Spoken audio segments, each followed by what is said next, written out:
Again, we've all been there, we've done that, we've seen it.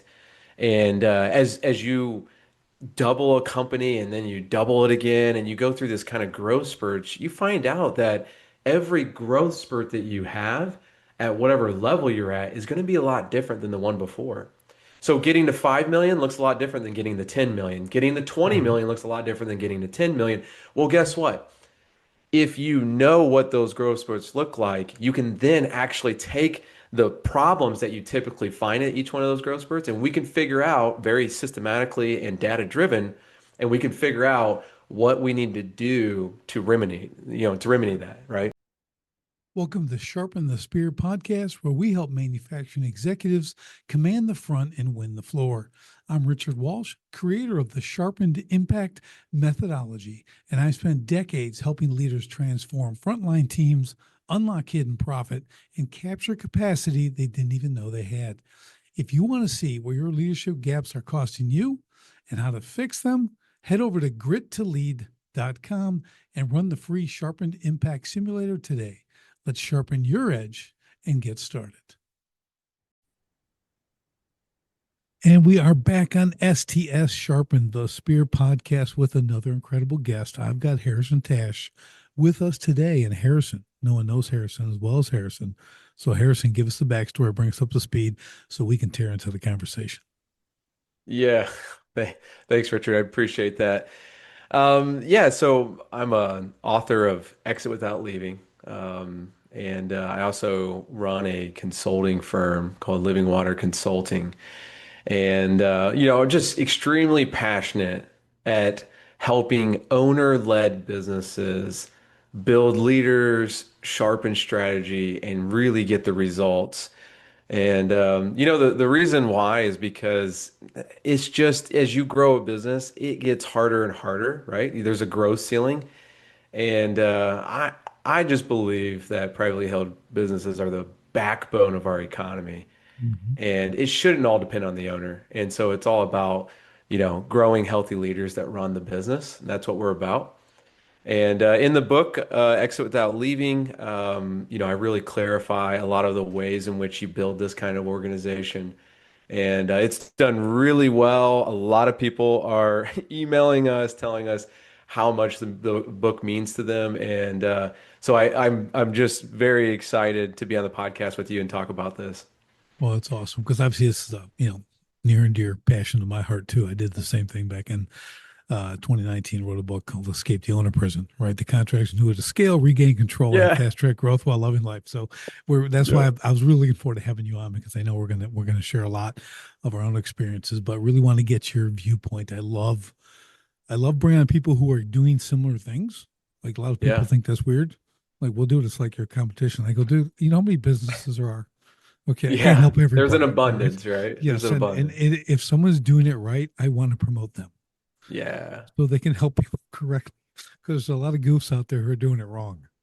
Okay, and they're Yeah. not really helping businesses. Okay, they're just making the bars a little thicker on the prison. You know what I'm saying? So Well, you know what, Richard, the one differentiator that I just love that we bring to the table is all of our consultants and managers have literally worked their way up a privately held business. They didn't come from corporate. They didn't come from some crazy European country, like they literally worked their way up in a American business, privately held. And so they've gained the experience. So that's a huge differentiator. And we love saying that. yeah, that's a big plus. It really is. I mean, I'm not gonna I won't, overhype it, but I really think, in this day and age with the internet and everything else, back when I was starting my first business, like in the late 80s, okay, there was no internet, there was no internet competition, okay, and there's also no coaches.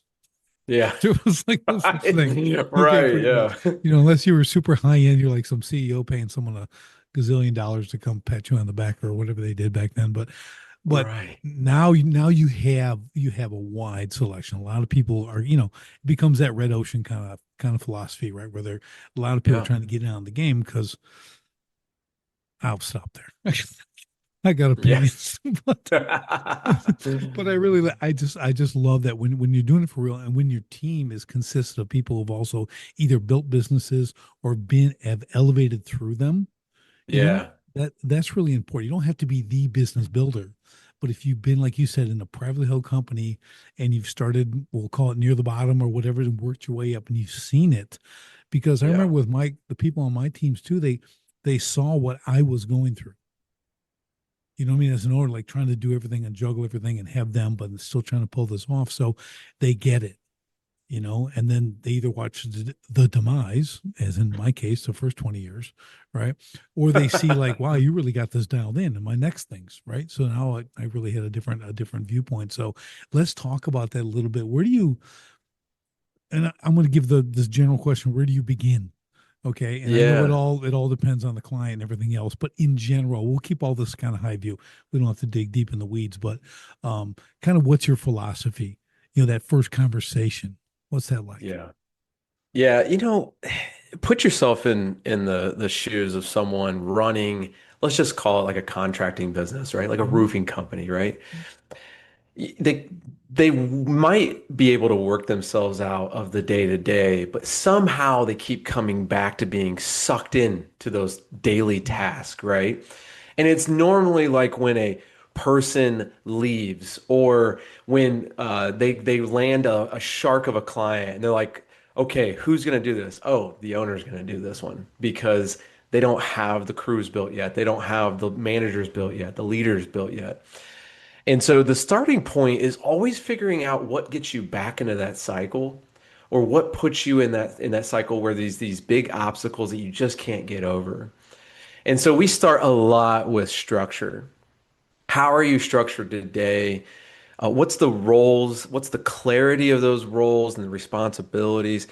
And like probably within 5 minutes of looking at an org chart, we're like, okay, here's our workshop that we're gonna deliver to you, and here's what we're going to work through as a team, and we're gonna find out if some of our assumptions just by looking at your org chart is going to pan out or not. And so we really just start with where they're at, but we never ever prescribe without diagnosing. See, the problem is a lot of people come with this is the problem, okay? Like we need more systems and processes and they just go through all these things. They're like, well, this is what's wrong and this is what's wrong. If we had a new software, this would fix it. And it's like, I'm going to take what you think is the problem. And one of our consultants is going to literally work through with you to figure out if that's actually the problem. Because again, we've all been there, we've done that, we've seen it. And as you double a company and then you double it again and you go through this kind of growth spurt, you find out that every growth spurt that you have at whatever level you're at is going to be a lot different than the one before. So getting to 5 million looks a lot different than getting to 10 million. Getting to 20 Mhm. million looks a lot different than getting to 10 million. Well, guess what? If you know what those growth spurts look like, you can then actually take the problems that you typically find at each one of those growth spurts, and we can figure out very systematically and data driven, and we can figure out what we need to do to remedy that, right? Yeah, I like it. It reminds me of kind of when I talk to people, the difference between growth and scale. They Yeah. think it's the same thing. And I'm Yeah, like, no, right. like what Yeah. you just described is growth. Okay. And how do you turn Yeah. from 10 million to 20 million? How do you turn that into scale? It's just like you said, if you know what the challenges are, you then prepare for that $10 million jump. Okay. Yeah. That's when it becomes scale because you're not going to be inventing things as you go. It's laid out. Yeah. You've got the project, you get everything in place, and now it's rinse and repeat, which is very Yep. different. Because if you don't have those in place, just like you said, that 10 to 20 is going to be growth, and growth is expensive because you make a ton of mistakes. Yeah. Okay, and Yeah, that's for what sure. the education is expensive. Okay, as you learn how to do Yeah. that stuff, that's what's going to get you. So I'm glad you really are able to think long term on that, or at least from a process standpoint. Because I think, Harrison, you see, and I'm all about systems. I love processes, all that they need to be there, but you have another issue with that, and that's the enforcement of those, That's right? right. Yep. So Yeah. like you can have all the coolest bells and whistles, but if no one's Yeah. doing what it's supposed to do, you kind of have a problem. Well, imagine this. Your systems, people hear the word systems and they're like, "Oh, like, yeah, systems, right?" But what is it? Think of it like the vehicle of your business, right? Systems is like the thing that you see when you look at a vehicle. You're like, "Okay, this is a vehicle." But then there's processes, which is like the drive shaft, the tires, the rims, right? There's all these things that actually make up that vehicle. And to your point, who drives that vehicle, right? That thing's worthless unless you've got a driver. And yes, there are some ways to automate your vehicle. You can, if you're Elon Musk, you can make a car drive by itself. But guess what? There's still someone on the other end driving that vehicle Yeah. somewhere, some way. There's still Yeah. something driving that thing. And that's where a lot of people forget to concentrate. They think they need all the right systems, but really what you need a healthy leader who actually drives that system. Yeah, so important. I'm glad you said that because I was in a business just a week or so ago, and for a while I've been talking to them, and it's just they refuse to address the human capital issue. It's all Yeah. we do EOS now when we do this and we've got this and I'm like, but your floor is a wreck. Yeah. And the people Yeah. you have are do not belong here. Yeah. Like they need to go. Like you're not, but and through their own admission, sometimes it's like, well, I'm not really good with people. I don't care, But you keep trying to solve it with the system. Yeah. Okay, eventually you got to address the final problem, and that's Well, human it's capital. it's just it is a funny topic for me. It kind of it's hurtful because you're like, oh man, we've all been here at this point. But here's the number one phrase that I bet people they probably relate with really well, which is yeah, but they have a ton of knowledge in what we do. They've been with us for Yeah. 20 Yep. years. That's They exactly right, what it and is. you're just like, okay, I get that, and you're right. They're highly valuable, but they're not valuable to you at all if they're a huge bottleneck or if they're really the cancer that keeps growing within your business. And Hmm. so you have to make hard decisions. And I'm always telling people, give them a shot, but you need to be structured enough to where you actually have a plan in place of how their growth plan. How are you going to help develop them into who they need to be? See, where we often get confused in business is that we think if we find great people and then put them in a position, then we're good. But actually, it's the other way around. We need to Right. structure our businesses and find where the needs are and then find the great people to put them That's there, it. right? That's it. And so you can't fit a square, a square peg in a round hole. You have to figure out what you need and then go find the people that can solve those needs. And Yeah. we It's like to do it the opposite, though, don't we? We're like, oh, you yeah. know what, Joe, he's really good at what he does. I love that Yeah. guy. And then bring him in. We'll find a place for him, right? Well, you know what I say here? So I go, it can't be personality driven. Yeah. Like you Yep. can't. That's the hang up. And when you have a really good personality, things are great. Yeah. But say you have another shift and you got not such a great personality on second shift because he doesn't want to be up at that time of night, but he's in there, right? So he's going because Right. he got a job. So things don't get executed the way they should, right? So now you're personality driven and you have a ton of variance on what's actually going on the floor. All same processes, same systems, same machines, right? Yeah. But it's operating different. So your point's really well taken here, and I think what people don't get, and I want to jump back a half a step here, just on that the wrong person, in that whether they're what do you want to call them toxic or they're that cancer. And Yeah. and that's what a lot of people because they have some tenure, Hmm. that's the hostage situation that's created, right? As a man, Yeah. if I get rid Yeah. of him, he knows how to do all this stuff. Been doing it for 7 years. From a coaching standpoint, from your standpoint, my standpoint, that is very, very difficult to address. Okay. Yeah. Because you can just tell them, we'll get rid of him. I mean, I have no emotional Yeah. attachment to this dude. I'll walk into his car right now, okay, and watch what Yeah. happens. But that's not going to fly. Okay, they're just not going to do that. Yeah. So Yeah. we really have to understand, like, what is that approach for you? Is it just more clarity? What are you doing to get them to really understand that? Because that's a hurdle. That's a real hurdle. Yeah. Well, so in the eighth grade framework that we have, one of the first things that you got to do is look at the foundation of your business, right? Like if you could look at the foundation of your business, and say, how do we rate on these? So, do you have healthy leaders? Okay, like we just talked about that. I'll give you a little bit of a four C's on how to know if you got the healthy leaders, right? Um, but there's many things within that. It's like a whole book in itself, right? But then there's vision. And it's like where are we going? Where do we see ourselves in the next 3 to 5 years on the horizon? Where do we see ourselves in the 10 plus year mark? And if you can create a really good practical vision, I don't mean one of those fluffy visions where you're like, we're going to put a roof on every house or we're going to, Right. like not something fluffy. It's very tangible. It's really big goals, characteristics, the way we want our culture to feel. Like it's very tangible bullets and it becomes your vision. And so if you can do that, but then what else is there? There's purpose. Like what's the purpose of your organization? What's going to attract the right people and what's going to keep people, right? And then the last of the four foundational four is the values.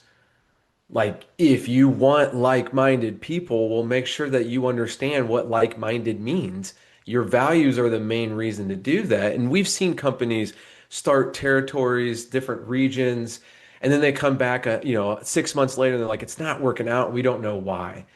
And it's like they're concentrating on this, but we want them to concentrate on this. We had a growth plan, but they're diverting. It's like, well, you started at the wrong point. You started with competence, but you didn't look at character, right? So let me give you the four C's that I think is really important to kind of give yourself a scorecard on when you're looking for the right people, but when you're also developing the people in your business. And it's competence, character, chemistry, and capacity, right? So if you could look and say, okay, competence, do they have what it takes to do this job? Do they have the right experience? Character, do they align with their values? Have they been able to work through problems in their lifetime, right? Chemistry, okay, if we're going to put them in charge of this team, can they actually do it with the team's makeup, their DNA, right? And it's not about, see, chemistry is not about finding like it's not just like-minded, it's also balancing your team, right? So if you want your team to grow, don't just put in another person that thinks exactly the same. You want diverse thinking. And so you want someone that balances your team. And then there's capacity. Like, do they even want to grow with your business or do they really like where they're at? Do they really like what they do? And there's lots of ways to do this in the hiring process and also in the development process of your employees. But if you can concentrate on those four C's, competence, character, chemistry, and capacity, that's how you're going to know where are we at in our business and how do we find these leaders who are truly wanting to run the business for us, right? Yeah, I think you're on point there because what a lot of people underestimate like the character aspect, right? And so people talk about character all the time and they can't even give you a definition. Well, what do you mean? Right. Like, well, this is your company, so tell me what character you're looking for. Then that should immediately go to their core values, right? Yeah. Their core values is the building blocks of character. So if you can't just ask, like, you can't just say, well, what kind of character are you looking for? Oh, I want a guy who's honest and doesn't lie. Well, who doesn't? Yeah. Yeah. Yeah. Okay. Yeah. Looking for integrity. Yes, Yeah. please tell me the guy who showed up for an interview and said, well, I'm a major liar. Man, I love to Yeah. lie. Okay. And if you leave some money on the table, I'm taking that stuff. Okay. I'm a Yeah. thief. I'm the best thief you'll ever meet. Okay. You're never going to hear those things. So you can't have these generalizations that everybody should be. You have to really dial that in. If they don't match that, we used to do like tenets. Like here's the project manager. Here's the tenets of a project manager. Here's what they do. This is who they are, not Hmm. just how they operate. So Yeah. we put them in poster form on the walls, like in the showrooms and stuff. People are like, oh dang, they're like looking at them like this is who you'll be working with, and you're like, Yeah. I mean, that's a declaration right there, right? But now they know where they're coming into, like you're saying. They need to understand, and core values, I think, is a big thing of that because again, it develops a character. Competency for me, Harrison, is like we want it, but it also can Yeah. be trained.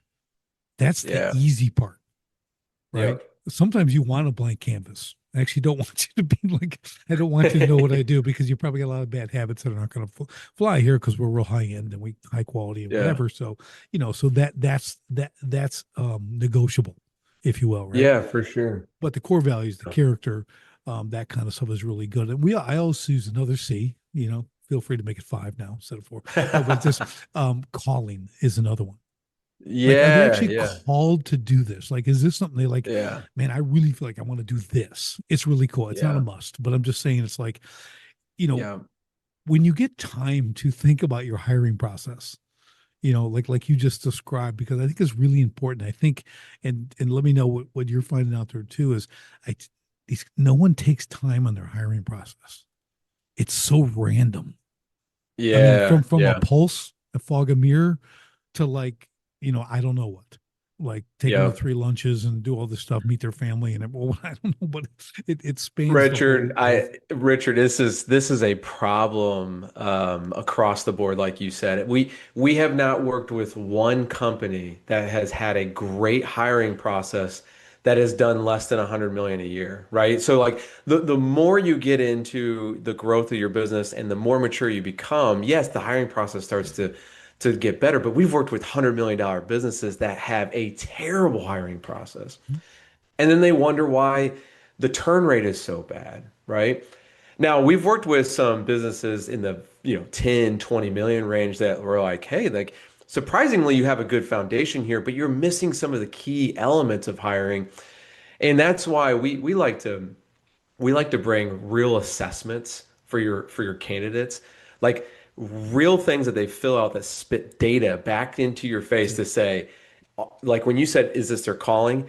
We can tell if you're hiring someone who's meant to do sales, but you're trying to hire them for a PM role. We can tell if you're Mhm. trying to hire someone that says that they're good with financials and all these other kind of more data, specific type roles.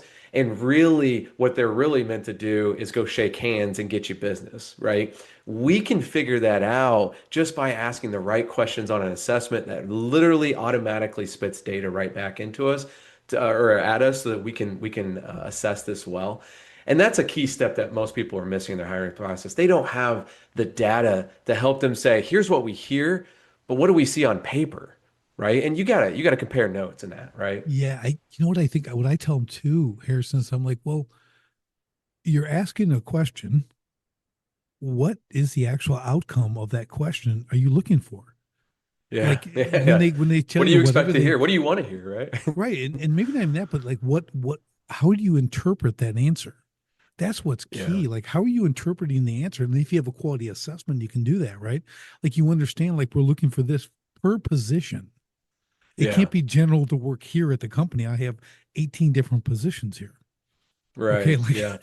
they're not, and they're not for everybody. They're not interchangeable, right? So Well, I think it's, this is the easy train. I mean, your audience is leaving with a ton of value here, I think, between our conversation. But the key is to train yourself to ask three questions on the any answer that someone gives you is to drill down three questions.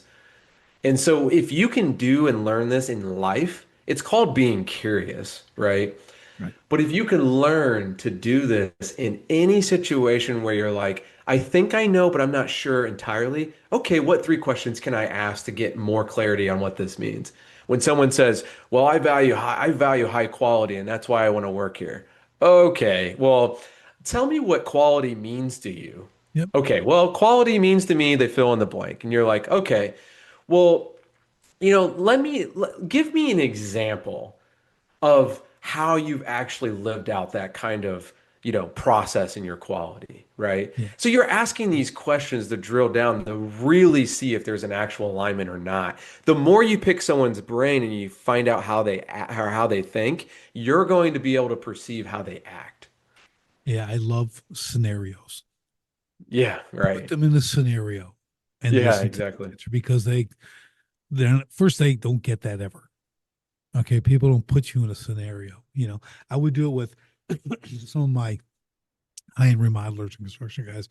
They're hiring a project manager. I'm like, and they're having trouble. I'm like, well, like when you come, what do you ask them? And one of the things I go, do you have them actually open up their laptop or and like show you their work schedule, like show me their planning. They're project managers. What system are they using? Show me the colors.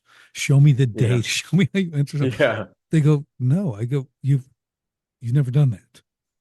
No. I go, that's why you have bad people. Yeah. Because they can just Yeah. blow smoke the whole time. But like, show me the real thing. Show me Okay, what you're well, working on right now. this is good, Richard. It's like what happens is someone's telling you this great system, and then when you say show me it, and they're like, well, I could take a picture of my whiteboard when I get back to my office. And it's like, whoa, no, no, no. We we don't want your whiteboard. We want an actual system. I thought you were saying Yep. it. And so you start to clarify, right? Hmm. Excellent. I love it. I mean, that's what it's about, right?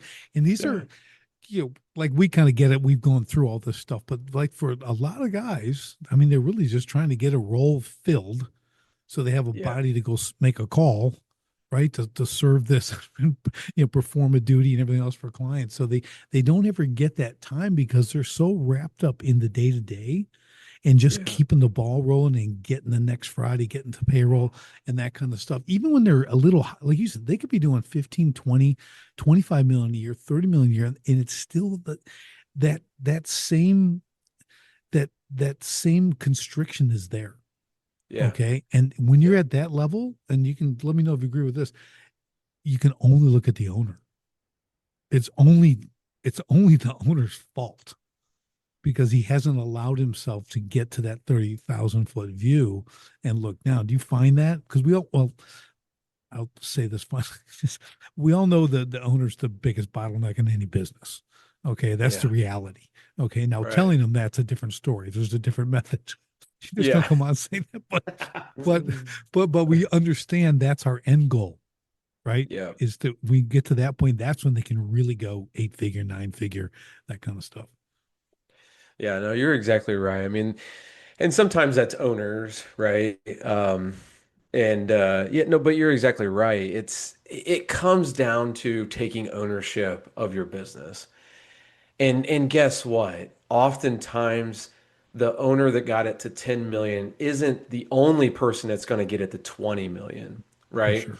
And this is why we say, like when we think about this, most companies struggle to develop true leaders that run the business, right?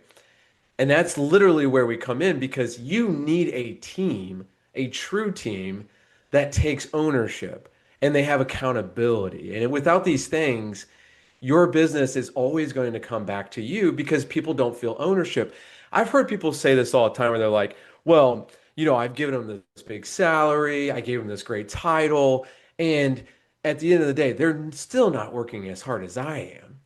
And I'm like, listen, I know people that make less money than them. I know people that have less titles than them, but yet they still drive better results for their business and they're not the owner. Why is that? Because ownership is a mentality. And if It's you can't learn to teach it and you can't learn to cultivate healthy leaders in your business that can actually help you run the business, then you're going to always find yourself in the systematic, problematic kind of downward spiral when someone leaves or something goes wrong and people are like, listen, this isn't my business, this is your business, right?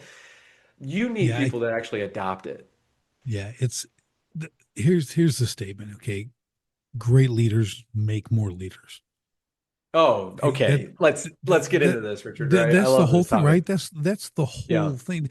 This is where, and I'll tie it in, and we can really expand on this. I think we'll enjoy ourselves talking about this. But you want to create those leaders in those positions, and it also crosses into your systems and process execution, right? They have Yeah. to be able to operate with guardrails. They have to understand how to win. I always tell people they need to know what success looks like on the day, the week, the month, the quarter, the year. Yeah. Okay. Because I say, listen, if you develop it that way and they can come and win every day, you know where they Yeah. want to go every day? To work. Because they get to go So be a true. winner every single Yeah. day. Because out in life, you don't get that. Okay. You don't get to be a No, winner every day. and for us, our purpose as a company for Living Water Consulting is to flood the market with people using their God-given skills and talents, right? Love it. Like if you can have people that feel like they're using their God-given skills and talents, you have won in your business because they will go to the ends of the earth to use those talents and to be Yeah. able to bring back more with it, right? So here's the you mentioned it. So we say it like this, like build healthy leaders who run the business. That's like one of our sound Mhm. bites. And here's the thing. If you want to grow healthy leaders who run the business, they have to be accountable for making more leaders.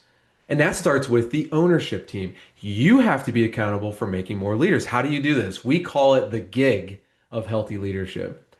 It's grow, invest, guide. Grow, invest, guide. This is a two-way street. It is grow, you have to teach people how to think. Invest, have to give your time and energy. And guide, you have to steward the relationship. And it's both sides. You have to learn to do this for yourself so people can see it. And then you have to be able to then share with them how to do this. If you can do this well, you can grow your business and expedite the process, that painful process you feel. You can expedite that process to where people are literally running the business for you. And that doesn't mean you're not involved. It means that you get to go focus on the next stage of growth for your business. Until then, you're just running around in circles. Yeah, it's and you're exactly right because you need confidence in leadership that's that you've created. So again, if you Yeah. haven't trained them properly, so many times people, they do the proverbial abdicate and they don't delegate. They Yeah. just tell them to do something. Then, oh, the right guy. I had a client, he just kept telling me he always had the wrong people. Yeah. Always hired the wrong people. Yeah. Well, Don't I always you just love that, did right? this, and they go on their own. I have to tell them like weekly, listen, the people you're hiring aren't you. Yeah. Okay. Yeah, you did this, you did that, you did this. If that's what everyone says. It doesn't, that's not who they are. They're not here to own your business. Okay. They're not here to be you. You built this from nothing. Yes, I did multiples. I don't have that expectation of people working for me. But at the same time, you're giving them no instruction, no guard. You just expect them to figure it out. If you think you can just expect someone to figure it out, you're going to Yeah. live in misery. Okay, you're going to have the lowest ceiling business ever. Okay, because that's not why they're hired. Yeah. They're not hired to go figure out your mess.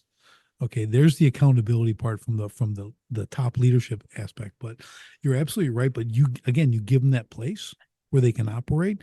Now you can get the right person to drop in, and if the system's built and the guardrails are there, they understand it. Now you can have accountability. You can have judgment. You Yeah. can you can measure what they're doing. You can have KPIs. You can have targets they can hit, and then you can truly track it because you've given them all the tools to succeed. Is that what you see? Because I, you have to create great leaders, but they also have to have a system to work in. If it's just Yeah. randomness and they're bopping between all these different departments because they don't really know what their deal is, just walk around with some magic wand or something that's supposed to make everything good. It just never works. Yeah, for sure. Well, there's two parts that I'd like to address here. One, you mentioned people just hiring great people that just do it. Like everyone wants that, of course. Yeah. How many of those people? It's like less than 10% of people you're going to find that can just literally come in and do it, right? Yeah. You're being But generous at 10%. yeah, yeah, yeah. And here's the thing. It's like we look at it as extremes in our lives, right? So the extreme is this, and this is in chapter one of the book, X Without Leaving. It's on one side you have avoiding, and on the other side you have control. And guiding someone to become a leader in your business is actually it's somewhere in between there. You can't avoid people where you dump and run and you're like, hey, figure it out. And you can't control people where you're like puppetizing them, right? Like there's somewhere in between where you're like, I'm holding you accountable, yet I'm letting you loose a little bit. And it's this trust thing, right? And the other piece that I'd like to mention is that when we think about why we have a hard time doing this, we have to understand ourselves. You have to really focus on self-awareness. A lot of people think they know themselves well, but until you, like, again, with our assessments, it's like, get it on a leadership dashboard of looking at like what you truly, how you operate, how you think. And then it's surprising. And here's what we always tell people is like, hey, grab a glass of wine with your wife and see if this is right. I guarantee you she's laughing in your face going, that's you, Yeah, that's you, that's you. yeah, And yeah. and you need that self-awareness so that you can understand where your tendencies actually are, right?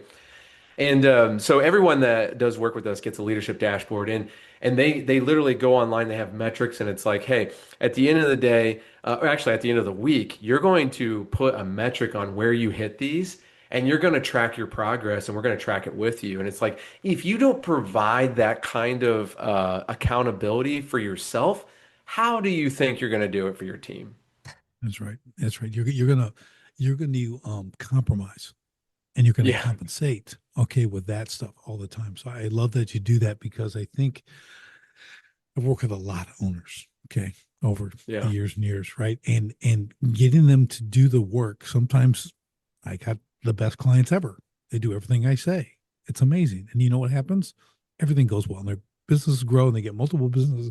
And that's really cool. Then you get the people who don't do it, or they do it halfway, but they don't. Where's the tracking system? I love you got some dashboards and they see it because there's coach accountability. Okay. But maybe we're hmm, talking once a week.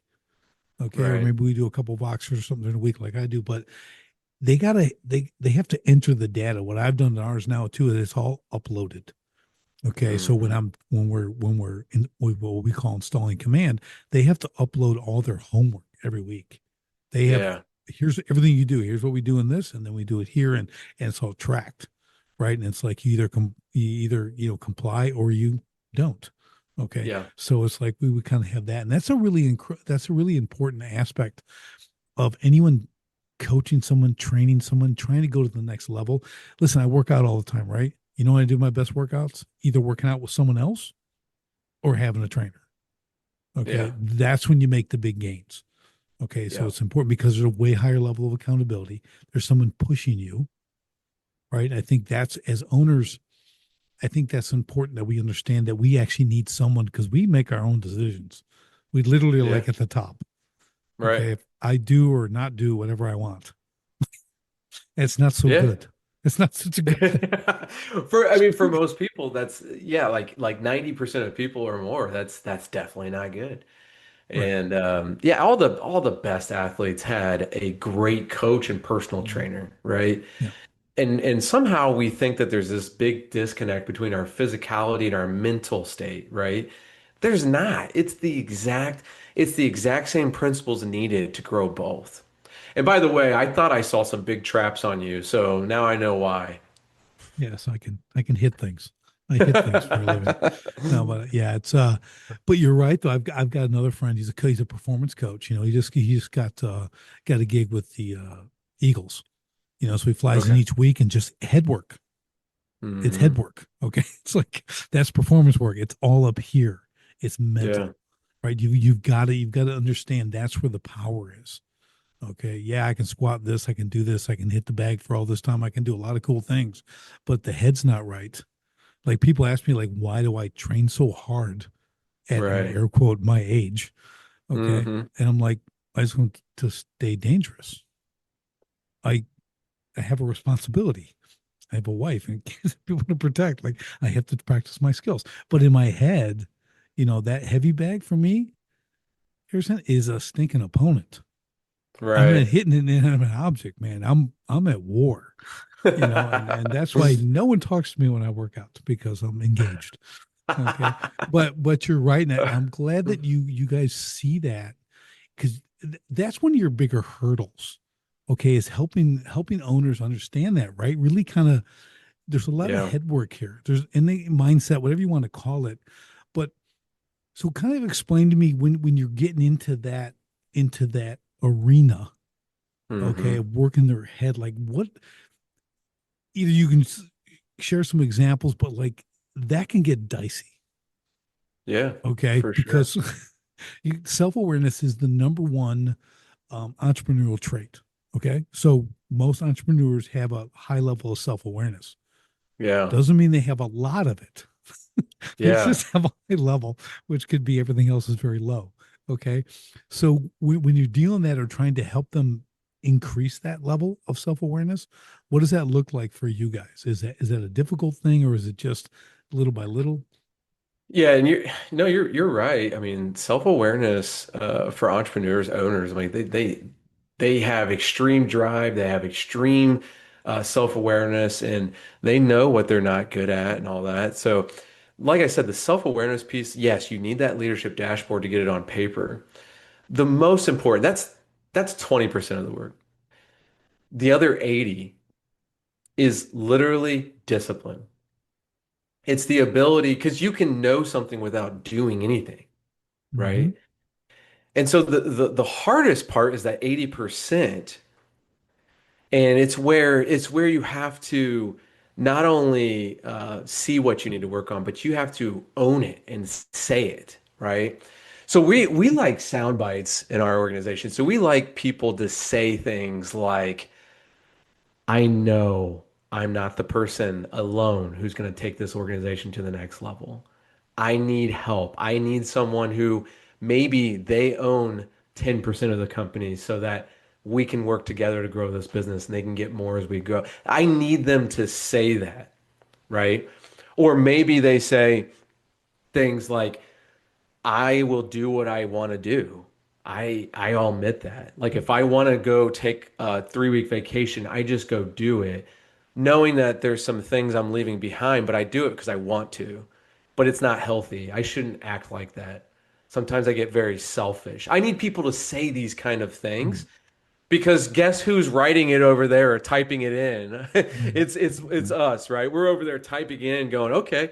And then you get to say, listen, like, hey, on April 3rd of 2026, this is what you said, right? Now, is this true? Okay, great. We're going to put this into a metric for your business. Every week, you're going to hold yourself accountable for this, and this is what you're going to do. Do you agree to this? Yeah, I agree with that. Listen, people will agree to certain things when they know it's true and they know that they don't have to do anything about it right now. They're going to say, yes, let's do that. Yeah. Then Yeah. when weeks follow and they're like, I don't want to do that, it's like what Right. you said you did. And here's what, here, look on the metric. You said it on this date. You said you wanted to do it. Like, yeah, I did say that. Okay, then let's shut up and do it, right? Let's just do it. And it's Yeah. like, okay, yeah, let's do it. And Yeah. people want that kind of accountability. They want that Well, kind of they do. accountability. Yeah. They didn't hire you to, just be a yes man. Right, If they exactly. did, I end up firing those people. Yeah, Like, exactly.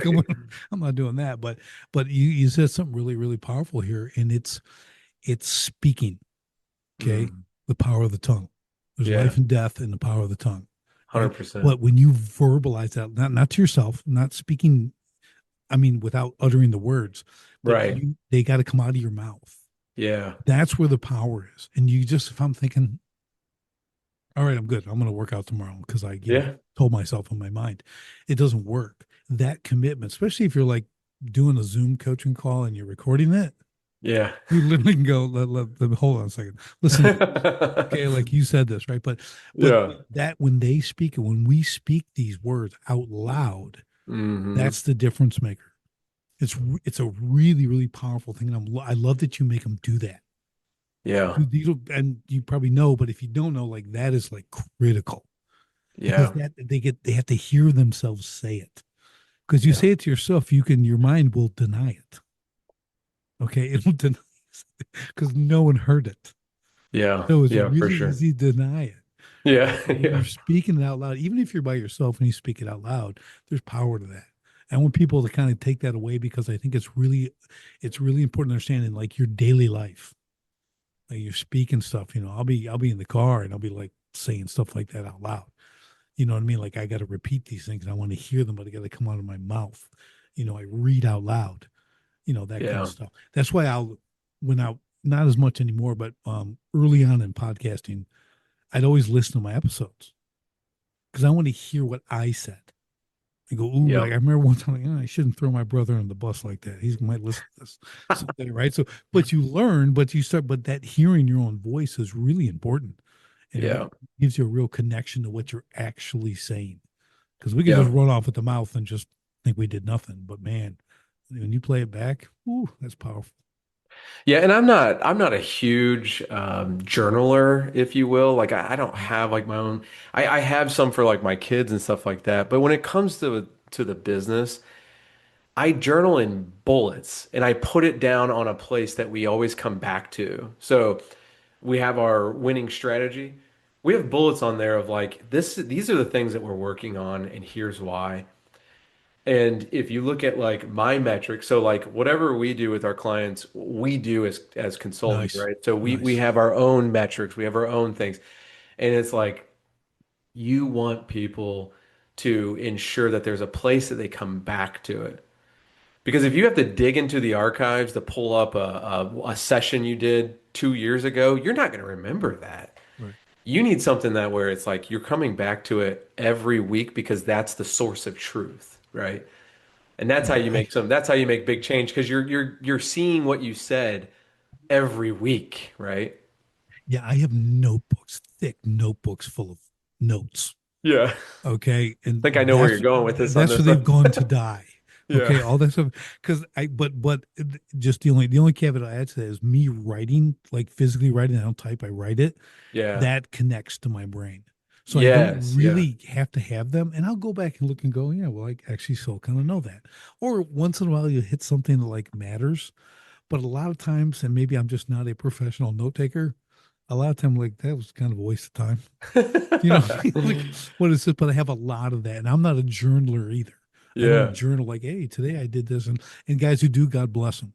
Yeah. You know, I Yeah. think It's a it's a great powerful practice. tool, man. Very And you powerful. now the only thing I journal was my workouts, so I There could you go back go. 15 years, and I only do this to go, man, I was a stinking stud. Look at look at look at the Hey, why is it your age goes up and your weight goes down? I don't that's get right. it. I'm just like, man, look, we still pulling that rower, man. I was man, Yeah. if I could only do that again, but I'm still training hard and again, but Yeah. so there's a record, what I mean, I like it. And tracking progress is important. But Well, let it's me different than journaling. I want to give a kind of a tag on to this whole journaling piece. This is one practice. If anybody's going to take anything away from this podcast, I want them to take this away. If you want to be successful, plan a week or 2 weeks ahead and make sure that you're aligning your schedule with your big goals. If there's anything I know that there's a lack of discipline across the board with people, leading companies or leaders within a business, it doesn't matter where you're at in the organization, it is most people will not take the time to plan out how they're going to actually achieve what they want to achieve. And if you want to know your number one revealing data that's going to tell you if you're going to be successful or not, look on your calendar and see how well it is organized. Look at where your goals are and see if your goals are actually in your calendar. So one thing you mentioned writing, one thing that I teach, and this is you don't have to do this forever, but I've been doing it for like 7 years now. All right. So every single week, I plan the week ahead and I write down my schedule. Even though it's in my calendar, I Mhm. write down my schedule. I find the gaps in my calendar. I look at my goals and I fill in my goals of where I'm going to work on those goals. Right. And that's how I was able to write a book in a year. It's how I was able to build a business within 2 years, like a very successful business. And then, these are things that I've been able to do because I've taken the discipline to do it. And I look back at that and I'm like, you know what? Like I did it because I knew it was going to lead to something good. But now I look back on it and it's like I got to teach people this because if people could learn to do the same thing, and here's the danger of it. People now are implementing these type of AI tools that do it automatically for you. And I'm like, listen, you're losing one of the best things you Yes. can do as a leader, which is Yep. actually plan your own schedule, That's right? right. And Yep. make sure that you hit your own schedule. Is It's really important. incredible. Yeah, really, really. It's such a great point. Because here's the thing, like I'm just finished. I told you I just finished my third book, but like I'm driving hard. I've been working for like a year and a half, almost 2 years straight, like Yeah. literally like 15 hours a day. I'm building diagnostics. I'm doing stuff I'd never done before, and I'm in it, right? I love it. I'm working, working, working. My wife's like, "Who are you?" Okay, like I've never seen you work this long. I've always worked, but then I got the book. Then the book's being finished, and now I'm like, and to your point about writing down, filling in the goal steps during those weeks, man, this was like this morning or last night. I'm on. I'm going. I feel like I'm losing steam. Hmm. I mean, it's been a long run. Yeah. It's a lot, but I'm like, am I dropping the ball at the 3 yard line? That's what I Yeah. feel like. I feel like, okay, I got to get back. I got to, I'm not there yet. Right. I've launched this whole thing, but and I'm going to take your hack here and I'm going to start implementing that as well. Because I Yeah. think, I'm pretty self-disciplined. Obviously I've done like what no one's done, you know, literally like what I've done is crazy, but like now I'm going, I feel like I'm being deflated. Yeah. Like Yeah. either Well, not fatigue, but like lack of yeah. direction almost. Yeah. Yeah. Yeah. Well, I mean, we all get here though, right? Right. It's just this constant journey up and down, and hopefully though those up and downs are actually leading upward in an inclining way, right? Because you should be getting better as you find those ups and Right. downs. One of the things I can say in that though is if you don't have a goal to be a better husband, a better father, a better friend, then you need to work in those into your goals too. Because if it's Mm. always about more revenue, more shiny things, more boats, more lake houses, you're screwing it up for yourself, Yep. right? Yep. So make sure that you have metrics in there about how you're going to actually be a better husband, how you're going to be a better friend, a better, right, a father, a mother, right? These are things that you have to work in there. One of the things that I started teaching our clients to do is to take 30 minutes a week in silence. And some take this very seriously, and some don't. But at the end of the day, what I've learned is when I sit in silence, all of a sudden the things that are most important to me rush to the top of my head. Now, listen, I'm a God-fearing man, so I Yep. like to assume that God's actually knocking on my door Well, saying, "Listen, man, when's the last time you took your wife on a date?" yeah, Right? we call it listening prayer. Yeah, there you That's what we go. do. We That's actually good. sit Yeah, literally with a pen and paper in front of us and wait for the download. yeah, that's Absolute good. silence. So That's really good. I love it. It's so good. So I have like the 5 F's. You've probably heard these. You got Okay, let me hear it. faith, family, finance, fitness, and friendships. Yeah, I love that. Those are the things that like, and they're not equal. I Yep. mean, but faith, God for me is number one, right? That's number Yeah. one. Next is family.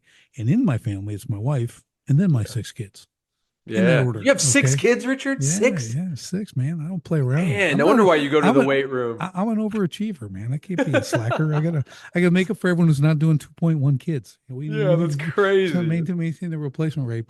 Good for But you. that is, so that's family. Then you get your finance, right? You got to pay attention to your money, right? Yeah. Do the right things with that. And you get fitness, right? You got to work out. You got to eat healthy because that's where your energy is going to come from. That's where your longevity is coming from. That's how Yeah. you can serve your family and your finances and the Lord, right? Be being fit by Yeah. being energetic, by being healthy, and then friendships. Yeah. Friendships like, and I don't have a lot of friends, okay, and by choice. Yeah. Okay, because I have trench buddies, right? Guys who got Yeah. my six no matter what, and I got Right. theirs, and that's it. Those I have lots of rings of people I know and people I like and stuff like that. But no one, the inner circle's really well. My standing joke with my kids is like, well, if all my friends are on one hand and I lost 3 fingers, I still have all my friends. Yeah. Yeah, that's right. So it's just, that's how I operate. But but I love that you consider this and you have to bring this to the owners like you are. This 30 minutes of silence to people sounds like some will think it's not a lot, but have you done it? Oh my goodness. It's like it's so hard. I mean, we're not talking about like running on a treadmill sign. I mean, sitting and doing nothing with very, very little distraction. You can't control the birds outside chirping, but you can control if you're, You can if you do it at eating. 4 in the morning Right, there you because go. they're not out. That's when I get Yeah. up, and then You the you birds are just sleeping. yeah, you just need to have a moment where you're not trying to think or do or be. You're literally just sitting and listening. And that is very important in our day and age. And I'm trying to get better at it. The reason why this is such a big topic for me right now is because this year I'm trying to get really good at it, right? I'm trying to Awesome. really pay attention to this. So talk to me about. Well, here's the next thing. Let's talk about. I'm going to call them rituals. Yeah. Morning ritual. Okay, because there's a great saying. I think it was Jim Rohn. We are defined by our rituals, which I Yeah. really like. What do you do? Like, I have a thing. It's seven Yeah. days a week. I'm 4 a.m. I get up at Yeah. 4 a.m. 7 days a week, and I have a whole system. I drink functional mushroom coffee, right? I pray, do my Bible study, pray into an hour and a half, 5:30. I'm on the road down to the gym, go get a Yeah. good hard workout, get that, come back, prep my food, get cleaned up, everything else. So my first like three and a half, 4 hours of the day are accounted for every single day. Yeah. Right. So like give us kind of your routine and like are you doing that? Are you helping your clients establish that if they don't have it or what it is? And it doesn't have to be 4 a.m. and all that kind of stuff, but that's me because Yeah. Yeah. nobody up, including the birds, at 4 a.m. So there's no excuses to be distracted. Yeah. Well, I think you do have to look at it a little bit, that it's not a personality thing, but it does depend on seasons of your life. For Hmm. instance, when you have young kids, this changes, right? When you get into empty nesters, this changes, right? And so what I would say is per your season of life, you need to have something that's going to ground you in those disciplines. So for one season of my life, I was waking up at, about 5 o'clock every single morning. Hmm. Now I wake up about 5:45. And the biggest reason is because I realized through 16 years of marriage that my wife was not going to change, that she's a little bit more of a night owl. She likes to stay up till like 11. I like to go to bed at like 9, right? That's me. That's me and my wife, man. My wife makes it till like 1 a.m. Like I'm Yeah. like Oh, 9 o'clock, geez. like good night. My goodness, Good yeah. night. Yeah. And She, so if I want to see my wife, I got to stay up till like 10 to be able to talk to her and like because you got the dishes, you got dinner, dishes, yep. kids, Yep. all that stuff. And so, I like and now we're getting into a lot of sports, right? And so we try to limit that as well. But here's what I can tell you. Your disciplines are just as important as the no's that you have in your daily life. So what are you saying no to? And you need to write those down. And I'll give you another thing because everyone's heard of no. Like, what's your no? Like, what are you going to say no to? For us, it's two, our kids can't play two sports at one time. That's a no, right? For us, it's we're not going to say yes to something on every Saturday. Like, we want 3 of our 4 Saturdays a month to be open, completely open, because we Nice. like our Saturdays, right? A no for us is that on Sundays, we're not planning to go do big work. We want to have a day of Sabbath. We want some rest, right? Hmm. And so we're not going to go, plan to do someone's roof on a Saturday or plan to go help someone build a garden bed or do our own stuff, right? We're not going to do that. We say, we'll help you on Saturday, but hey, listen, we only got one Saturday out of the month that we really want to fill. So, so it's limited, but we want to help you.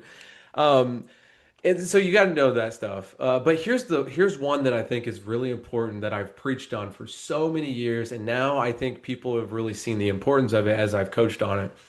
What are your minimums? What are your minimums? Everyone talks about what they want. That's your maximums, right? What are your minimums? Here's an example. When I graduated college over 15 years ago, which sounds crazy to say, but over 15 years ago, I graduated college, and I told myself out loud, I said, I am going to ensure that I exercise or go to the gym at least once a week. If I can do that until the day I die, I think I'll be a pretty fit person. I've gone 16 years without losing my minimum of that because I get to a point where I'm like, hey, it's Friday. What are you going to do? You going to go to the gym? You going to do something? And if I'm like in a place where I can't do anything, I'm like, that's it. I'm doing 250 push-ups right here, right? I'm going to do 250 setups right here. And I remember in Spain, we were like a few years ago, we were in Spain and I had so much jet lag and it took me like 4 days to get like over this complete jet. I felt so weak. And I remember by day 4, I was like, okay, I got to do something. And so I was like doing this week workout and I was like, you know what? But I did it. I did it. I wouldn't call it my normal workout or a good workout, but I Right. did. Right. Right. So minimums are really important. What you say no to is extremely important. But then when it comes to discipline, I'll just share some of mine. So you got some insight there. I shared with you my write it down into an actual agenda, plan it out in my calendar. When I lock in my calendar for the week, when someone says, "Hey, are you available?" If your client, I have blocked out to this brings a ton of value to people. But if your client, I have blocked out time for catching up time with clients when they say, "Hey, do you have time?" Yes, Hmm. I do. Thursday afternoon, I do have time for you, right? It's blocked out 4 hours right there. But it's locked in otherwise, right? And so that's a discipline. I try to do. every other weekend, I do a Murph with a group of guys. They do it Nice. every weekend, but I started to realize that my joints weren't built to Ooh, run a that's 20 brutal, pound dude. fast. Yeah, That's so brutal. yeah, Every it's week. brutal. It Oh never yeah. gets easier. That's the Yeah. theme that we talk about. It never gets easier, right? Yes. Welcome to life. Yeah. But then during the week, I try to do three workouts, weight workouts with some running. I read at least 10 to 15 minutes a night of the Bible. I've always taken this approach that I can do something in our house, like whether it's dishes, laundry, clean the toilet, something. And I try to teach my kids that same thing. You can always, like, every single week, a couple times a week, you can do something to make this house better, right? And so it's not necessarily saying these are your chores. It's like, here are things that you just do because we're tidy and clean, right? Well, let me jump in 1 second on that. And I'll tell you what you're really doing for your kids. Okay. We have a saying, it's called more is caught than taught with Yeah, there you kids, go. right? Yeah. So here's the ultimate goal as fathers. Okay. As you're scrubbing the toilet, doing the dishes and all that stuff, your kids see it. I use this as I tell people the difference between obedience and honor. Okay. Mm, Obedience, I tell you to take out the trash, you do it because I told you. yeah. Honor is you take out the trash because you know I'd want you to because Yeah. it's full. So what the goal, and this is not doesn't always happen, but like one day you're going to see your kid like doing the dishes without being prompted or Right. cleaning the toilet without being prompted because he saw you do it. Okay, Yeah. that's the goal. Yeah. That so like, and also you want to make your wife happy. Okay, like you want to do Yeah, dishes let's all the throw that time. one in there, Okay, like we right? yes, in our house, so six kids, Uh, and they were yeah. all within 4 years and younger, right? So Yeah. like you talk about a type bunch. So like it was dishes and laundry 24/7 in our house. Literally, you wake up at 2 in the morning, the washing machine's going right of the dryer. Like Yeah. there's just stuff going on there. So you Yeah. learn that there's things you do, but so I love that you do that. Okay, as part of what as an operational procedure, right in the Yeah. house. Like it's really cool because you're training your children. Yeah, for They don't even sure. know it, but like And, you are. and here's the thing, like, so one of the themes that I think that hopefully people see this in my life is I think of myself as tidy, not cleaning. Like, I'm constantly looking at tightening up our own systems in our business. I'm constantly moving folders around so they're more clear, tightening the language on our website so people can go, yes, that's me, and here's exactly what we help with. So there's these consistent things that I call myself tidy. Right now, listen, I love things that are clean too, because I wouldn't say I'm Yeah, OCD, but I love clean things, right? Like yeah, clean car, clean toilet, clean yeah, yeah, floor. yeah. Wash my car every day, every day. Yeah, yeah, But so in our house, it's clutter and crumbs. That's what I call it. yeah, I there you can't go. handle clutter. Yeah. Like if I have to step over anything, Oh in man. order to look standby. Okay. My Yes. guys in my old business with the trailers, I'm like, if I can't walk from the back to the front of this trailer without stepping over something, look out. Stuff Yeah. flying. Yeah. But for me, it's like my wife's more crumbs. I'm clutter. Yeah. Okay. I That's can't handle it. good. But if there's like a crumb, she freaks out. I go, yeah, but there's like the stuff you gotta walk around. I got Right. some nice sound bites from you today. I love Right. it. Clutter and crumbs. I like that one. Crumbs and clutter, man. But that's how we operate. It makes a good team. Yeah. I'm not like I'm not opposed to cleaning crumbs. I'm just Right. saying my priority is clutter. Yeah. You know what I mean? For Just sure. Yeah. so I totally get it. But these are things. That's a self awareness thing Yeah. that we talked about earlier. You understanding that you bring it into your business. Yeah. It's an organizational thing, right? For It sure. crosses over, and you're able to utilize that gift on both fronts, Yeah. which I For think is really sure. powerful. You know what I mean? A lot of people don't get it. Some people do it innately. Other people like they don't get it because they separate business from home.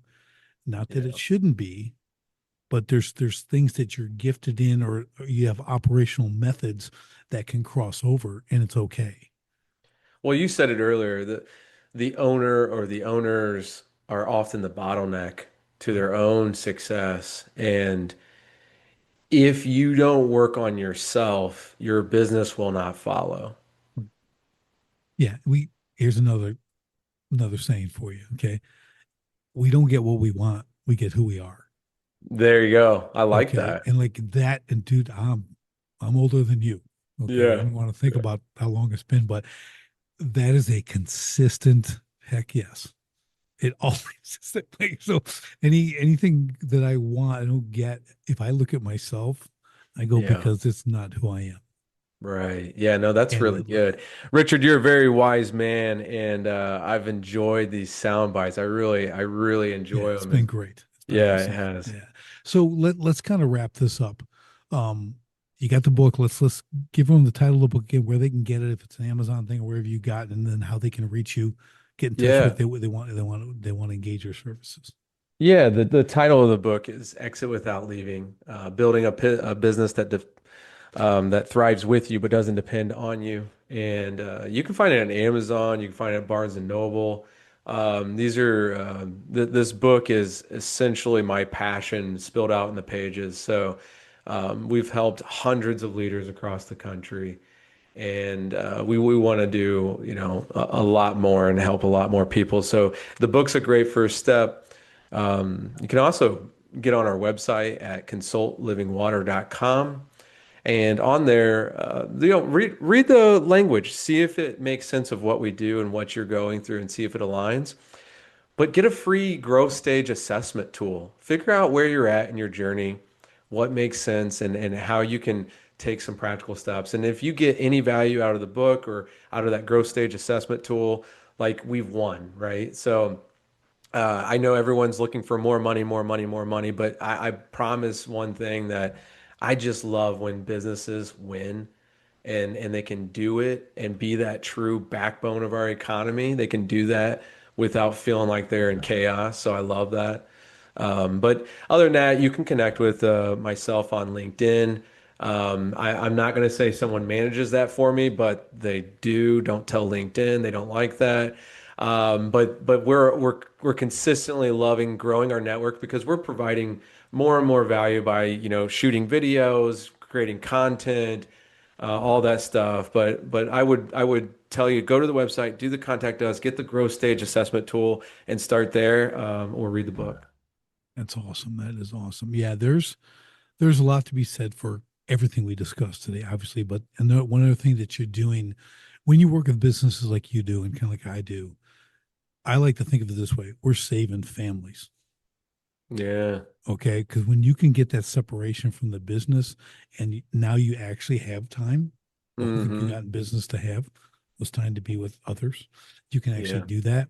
And that's a powerful thing. So I love that you're doing this, Harrison. Fantastic. What a great conversation. I knew it would be. And I appreciate the time you taken today just to share all this with us. And everybody, as I always tell you, anytime someone holds up a book, great, get the book, read Yeah. the book, and then you have to do something about it. Yeah. Okay. Yeah. Don't That's put the right. book down because that's where everyone drops the Yeah. book slash the ball. Like take action. Take action with the stuff in the book or reach out to Harrison, engage his team, get going, move forward, be what you want. Become that Yeah. thing that you want and go with that. So Harrison, again, thanks for all the time. It's been absolutely fantastic. And for everybody else, we'll see you on the next STS podcast. Thanks for joining me on the Sharpen the Spear podcast. If you're a manufacturing executive and you're serious about unlocking hidden profit, improving frontline leadership, and taking control of your floor, go to grit2lead.com right now. Run the free Sharpened Impact Simulator and discover your biggest opportunities are hiding. Don't leave millions on the table. Sharpen your spear, lead from the front, and win the floor. Until next time, stay sharp.